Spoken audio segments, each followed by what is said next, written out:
बात लोकतंत्र के उत्सव की भी करेंगे। लोकतंत्र में वोट की ताकत सबसे अहम होती है। एक वोट सरकारें बदलने की ताकत रखता है, इसलिए कहा जाता है हर एक वोट जरूरी है। सफल मतदान के लिए अधिकारी दिन रात मेहनत करते हैं। हिमाचल प्रदेश के कांगड़ा जिले में 1 जून को मतदान होना है, लेकिन वहां तैयारियां अभी से तेज हो गई हैं, क्योंकि वहां दुर्गम इलाके में एक गांव है जहां पैदल पहुंचने में 3 से 4 दिन लग जाते हैं। इसीलिए चुनाव अधिकारी अभी से वहां चुनाव से जुड़ी चीजें पहुंचाने में जुट गए हैं। वहां जाने वाले रास्ते बेहद तंग हैं, जबकि कई जगह तो रास्ते हैं ही नहीं। मतदान से जुड़े कर्मचारियों को कभी पहाड़ से होकर गुजरना पड़ता है, तो कभी वो नदियों को पार करते हुए दिखते हैं। लोकतंत्र की खूबी यही तो है कि इसमें हर किसी को अपनी बात रखने का पूरा अधिकार होता है। इसलिए तो पहाड़ पर इतने दूर बसे गांव में भी लोकतंत्र का उत्सव मनाया जा रहा है। हिमाचल प्रदेश के कांगड़ा जिले में बसे इस गांव तक पहुंचना कोई आसान काम नहीं था, मगर वायु सेना के हेलीकॉप्टर ने इसे आसान बना दिया। हेलीकॉप्टर बर्फ से ढकी चोटियों से होता हुआ गांव तक पहुंचा। इस हेलीकॉप्टर में चुनाव के दिन इस्तेमाल होने वाली ईवीएम भी लाई गई।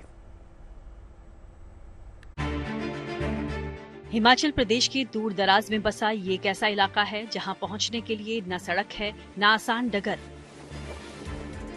रास्ते कितने दुर्गम हैं, इसका अंदाजा इसी से लगाया जा सकता है कि आज तक कोई भी नेता चुनाव प्रचार के लिए यहां नहीं पहुंचा। हिमाचल प्रदेश के कांगड़ा जिले का ये सबसे दुर्गम गांव है बड़ा भंगाल, जहां लोकसभा चुनाव के 7वें और आखिरी चरण में 1 जून को मतदान होना है। 159 मतदाता यहां मतदान करेंगे। बड़ा भंगाल समुद्र तल से 2882 मीटर की ऊंचाई पर स्थित है। यहां पैदल पहुंचने में 3 से 4 दिन लग जाते हैं। नदी नाले से होकर गुजरना पड़ता है। पहाड़ की कठिन चढ़ाई चढ़नी पड़ती है। पहाड़ की विषम परिस्थितियों के बीच चुनाव आयोग के लिए यहां चुनाव प्रक्रिया संपन्न करवाना किसी चुनौती से कम नहीं। लिहाजा बूथ सेटअप के लिए एडवांस टीम को पहले ही भेजा जा चुका है। जो हमारा क्षेत्र है वहाँ पर हम एक ऑक्सिलरी बूथ खोलते हैं और उसका एक मेन बूथ बीड़ में ही रहता है। सो उसकी proposal election commission of India को गई हुई है। तो सर्वे के आधार पर हम वहाँ की पॉपुलेशन को बाइफरकेट करते हैं मेन स्टेशन और ऑक्सिलरी पोलिंग स्टेशन के बीच में। तो वो जो डाटा है सारा हमने कमीशन को भेज दिया है। कमीशन से अभी अप्रूवल का इंतज़ार है। कमीशन से अप्रूवल भी हमें जल्दी ही आ जाएगी। और वहाँ पर तैयारियों के लिए हमने पहले ही वहाँ पर एडवांस टीम एक भेज चुके हैं। लोकतंत्र में हर एक वोट जरूरी होता है। निर्वाचन आयोग का नियम भी कहता है कि किसी भी मतदाता को उसके वोट देने के लोकतांत्रिक अधिकार से वंचित नहीं किया जा सकता।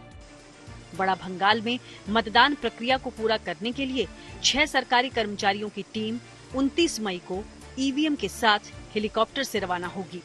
2 जून को मतदान प्रक्रिया के पूरा होने पर हेलीकॉप्टर से ही वापसी होगी। हमने वहाँ पर जो पोलिंग पार्टीज ले जानी है, सिक्योरिटी पर्सनल ले जाने हैं, मटेरियल ले जाना है, उसके लिए हेलीकॉप्टर की सेवाओं के लिए इलेक्शन कमीशन से रिक्वेस्ट की और वहाँ से इंडियन आर्म्ड फोर्सेस की मदद से हमें मटेरियल उठाने में, लोगों को पहुँचाने में सॉर्टेज दी जाएंगी। उसकी डिटेल भी हम भेज चुके हैं।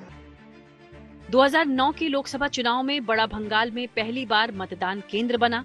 पहले क्षेत्र के लोगों को करीब 78 किलोमीटर दूर बीड़ में वोट देना पड़ता था, जिससे ज्यादातर मतदाता अपना वोट नहीं दे पाते थे। 2009 के चुनाव में चुनाव आयोग ने अपनी टीम को हेलीकॉप्टर के जरिए बड़ा भंगाल भेजा।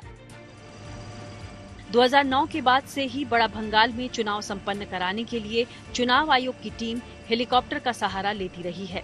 लेकिन अगर हेलीकॉप्टर लैंडिंग के लिए स्थिति अनुकूल न हो तो पोलिंग पार्टी को 3 दिन पहले ही दुर्गम रास्तों से होकर यहां पहुंचना पड़ता है।